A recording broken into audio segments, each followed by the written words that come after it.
Here's a look at some significant moments in history that happened this week. On January 8, 1815, after the Treaty of Ghent was signed, ending the War of 1812, Andrew Jackson led U.S. forces to victory against the British in the Battle of New Orleans.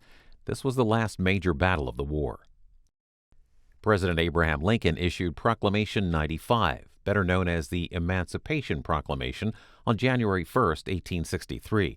The initial proclamation came on September 22, 1862, after the Battle of Antietam, which demanded that if the Confederacy did not cease their rebellion by January 1st, all the slaves in the rebelling states would be free. On January 6, 1941, in the midst of World War II, President Franklin Roosevelt laid out the aims of supporting democracies in the war, citing 4 essential freedoms to protect: freedom of speech, freedom of worship, freedom from want, and freedom from fear. Freedom means the supremacy of human rights everywhere. Our support goes to those who struggle to gain those rights and keep them.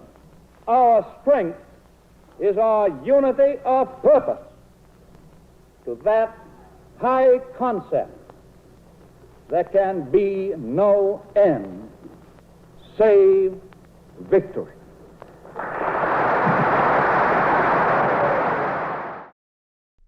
And on January 3, 1961, President Dwight Eisenhower broke off diplomatic relations with Cuba after Fidel Castro's ascent to power 2 years earlier.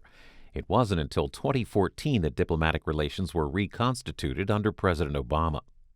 There is a limit to what the United States in self-respect can endure. That limit has now been reached. Our friendship for the Cuban people is not affected. It is my hope and my conviction that in the not-too-distant future, it will be possible for the historic friendship between us once again to find reflection in normal relations of every sort. And that's a look at what happened this week in history. American History TV has programs on all of these topics in our archives. You can watch them online at cspan.org/history.